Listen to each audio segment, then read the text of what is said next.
कहानी की शुरुआत आर्कटिक महासागर के बर्फीले जल से होती है, जहां जूलिया और ऑस्कर एक सोनार डिवाइस लगाकर वैज्ञानिक प्रयोग कर रहे हैं। तभी ऑस्कर के पास एक इमरजेंसी कॉल आता है, जिसमें उसे तेजी से आ रहे तूफान की चेतावनी मिलती है और तुरंत वहां से निकलने को कहा जाता है।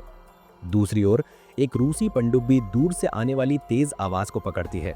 अचानक पनडुब्बी की टीम को समुद्र का जलस्तर धीरे धीरे ऊपर उठता दिखाई देता है, जिसे देखकर वे हैरान रह जाते हैं। इधर जूलिया के स्कैनर गलत रीडिंग देने लगते हैं और उनके कैंप के आसपास की बर्फ टूटने लगती है। ऑस्कर जूलिया को जल्दी से भागने के लिए कहता है, क्योंकि समय तेजी से कम हो रहा है।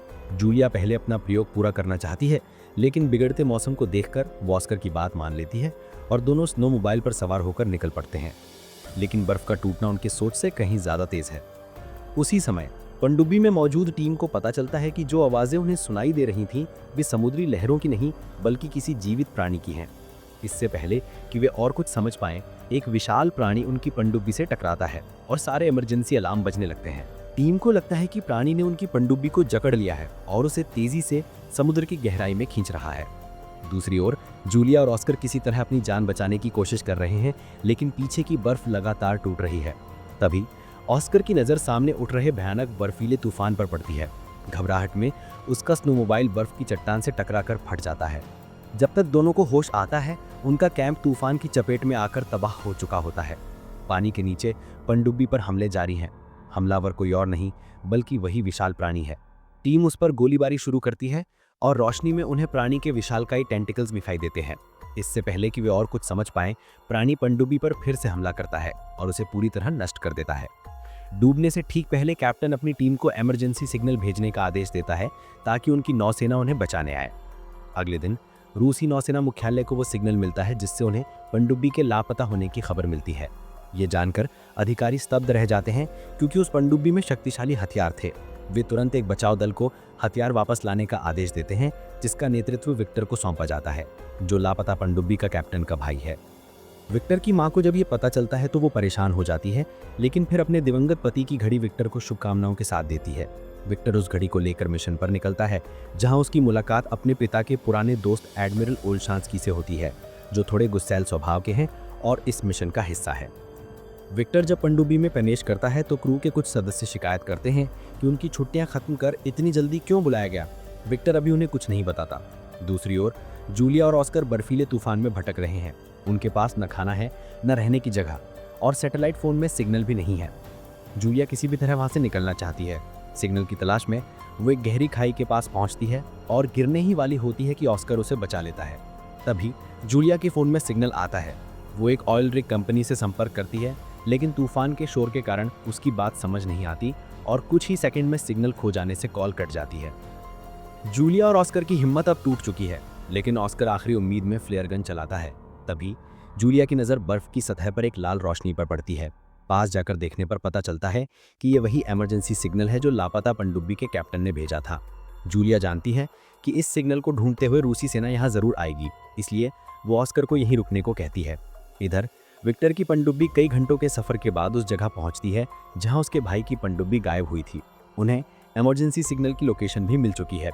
वहां पहुंचकर विक्टर को पनडुब्बी तो नहीं मिलती, लेकिन दो थके हारे भूवैज्ञानिक जूलिया और ऑस्कर मिलते हैं, जिनकी हालत बेहद खराब है। विक्टर उन्हें अपनी पनडुब्बी में ले जाता है, लेकिन उसका मकसद सिर्फ उनकी मदद करना नहीं है। वो जूलिया और ऑस्कर से जानना चाहता है कि उसके भाई की पनडुब्बी के साथ क्या हुआ। जूलिया बताती है कि उसे पहले लगा कि उनके सोनार डिवाइस के विस्फोट से समुद्री भूकंप आया, लेकिन जब उसने अपने उपकरण चेक किए तो कोई भूकंप रिकॉर्ड नहीं हुआ। उसे यकीन हो जाता है कि यह हलचल किसी समुद्री प्राणी की वजह से है। ये सुनकर विक्टर को एक दिन पहले की एक रहस्यमयी घटना याद आती है। जब उनकी पनडुब्बी आर्कटिक सर्कल में दाखिल होने वाली थी, तो उनके रडार ने एक अजीब सिग्नल पकड़ा, जो व्हेल मछलियों का झुंड था। वे व्हेल मछलियां बार बार उनकी पनडुब्बी से टकरा रही थीं, जैसे उन्हें रोकना चाहती हों।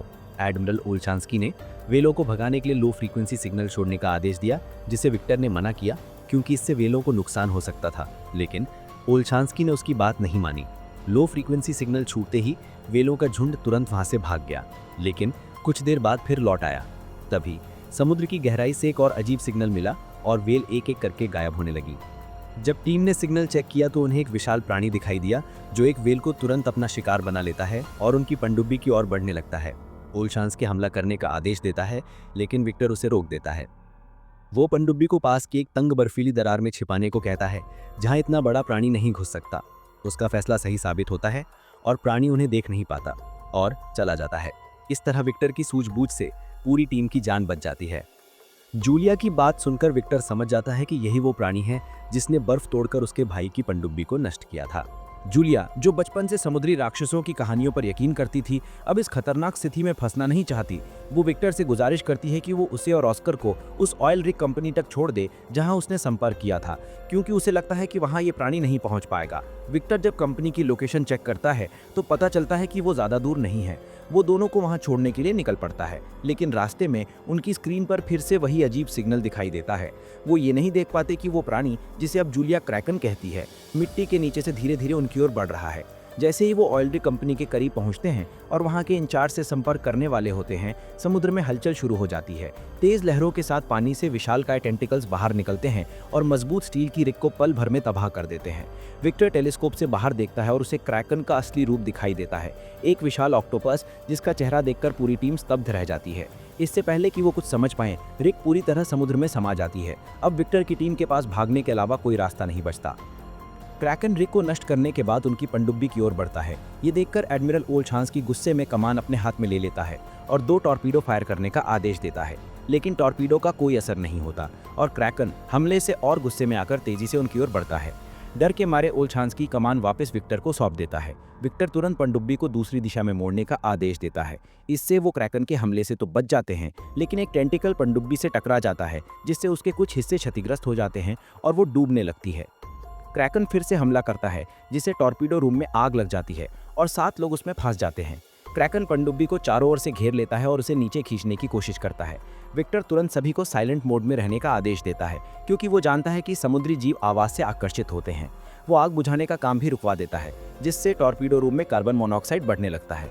लेकिन उसका प्लान कामयाब होता है। जब क्रैकन को कोई आवाज नहीं सुनाई देती तो वो वहां से चला जाता है। इसके बाद घायल लोगों को टॉर्पीडो रूम से निकालकर उनका इलाज शुरू किया जाता है, जिसमें जूलिया और ऑस्कर भी मदद करते हैं और इस तरह वो क्रू का भरोसा जीत लेते हैं। जूलिया विक्टर को बताती है कि पुरानी कहानियों के अनुसार क्रैकन सालों तक सोता रहता है, लेकिन उनके सोनार धमाकों ने शायद उसे जगा दिया है।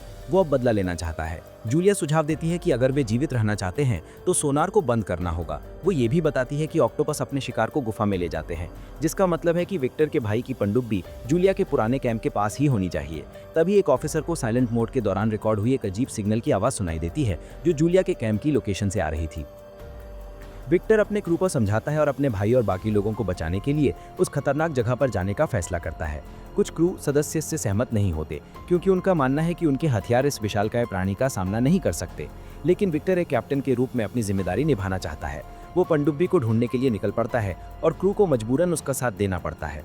वो एक खतरनाक खाई के पास पहुंचते हैं। विक्टर एक मिनी पनडुब्बी का इस्तेमाल करता है और 2 ऑफिसर्स को साथ ले जाता है। खाई में उन्हें सैकड़ों डूबे हुए जहाज मिलते हैं, जो जूलिया की क्रैकन की कहानी को सच साबित करते हैं। तभी उन्हें अलेक्जेंडर की पनडुब्बी मिलती है, जिसका अगला हिस्सा कुछ हद तक सही सलामत है। विक्टर अपनी मिनी पनडुब्बी को उससे जोड़ता है और अंदर जाकर देखता है तो उसे अपना भाई अलेक्जेंडर और उसका क्रू जीवित मिलता है। अपने भाई को जीवित देखकर विक्टर को अपार खुशी होती है, साथ ही हैरानी भी, क्योंकि इतने दिन क्रैकन से बचकर रहना आसान नहीं था। अलेक्जेंडर बताता है कि उन्होंने साइलेंट मोड का इस्तेमाल किया, जिससे वो बच पाए। मिनी पनडुब्बी में जगह कम होने के कारण विक्टर 2 चरणों में क्रू को निकालने का फैसला करता है। पहले चरण में वो एक टीम को मिनी पनडुब्बी में भेजता है, जबकि वो खुद अलेक्जेंडर के साथ रुकता है। लेकिन जैसे ही मिनी पनडुब्बी आधे रास्ते पर पहुंचती है, क्रैकन फिर से जाग जाता है। विक्टर और अलेक्जेंडर खास मिसाइलों को सक्रिय करने की कोशिश करते हैं।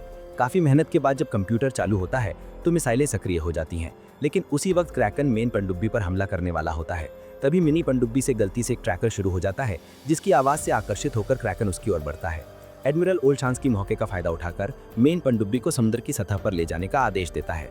विक्टर और अलेक्जेंडर मिसाइलों में कोड डालकर उन्हें सक्रिय कर देते हैं, लेकिन क्रैकन अब उनके बहुत करीब है और उसके टेंटिकल्स पनडुब्बी को जकड़ने रखते हैं। मरने से पहले दोनों भाई रेडियो के जरिए एक दूसरे से बात करते हैं और अपनी गलतियों के लिए माफी मांगते हैं, लेकिन वो हिम्मत नहीं हारते। वो एक साथ स्विच दबाकर एक जोरदार धमाका करते हैं, जिससे क्रैकन आग में झुलसने लगता है। धमाके की रोशनी आर्कटिक की बर्फ को चीरते हुए आसमान तक जाती है। पनडुब्बी अब पूरी तरह डूबने लगती है और उसमें पानी भरने लगता है। दोनों भाई मिनी पनडुब्बी की ओर भागते हैं, लेकिन एक तेज लहर उन्हें अलग कर देती है। विक्टर अलेक्जेंडर का हाथ पकड़कर उसे बचाने की कोशिश करता है और किसी तरह उसे मिनी पनडुब्बी में ले जाता है, लेकिन मिनी पनडुब्बी डूब रहे जहाज से अलग नहीं हो पा रही है और मिसाइल कुछ ही सेकंड में फटने वाली है। इस मुश्किल स्थिति में विक्टर को इमरजेंसी लेवर याद आता है। वो पूरी ताकत से उसे खींचता है और मिनी पनडुब्बी ठीक धमाके से पहले वहां से निकल जाती है। पानी के बाहर एडमिरल ओलछांस्की और पूरा क्रू विक्टर और अलेक्जेंडर का इंतजार कर रहा है, लेकिन बहुत देर तक कोई संकेत न मिलने पर वे निराश होकर जाने लगते हैं। तभी पानी को चीरते हुए मिनी पनडुब्बी बाहर आती है, जिसमें विक्टर और अलेक्जेंडर मौजूद हैं। दोनों को जीवित देखकर क्रू खुशी से झूम उठता है और सभी राहत की सांस लेते हैं। विक्टर अपने पिता की घड़ी अलेक्जेंडर को सौंपता है, लेकिन अलेक्जेंडर उसे लेने से मना कर देता है और कहता है, तुम इस घड़ी के असली हकदार हो, इसे अपने पास रखो। कुछ समय बाद पूरा क्रू रूस पहुंचता है। विक्टर और अलेक्जेंडर अपने परिवार से मिलते हैं और इस तरह ये खतरनाक और असंभव जैसा लगने वाला मिशन अंततः सफल हो जाता है। कहानी यहीं समाप्त होती है, एक प्रेरणादायक और रोमांचक अंत के साथ।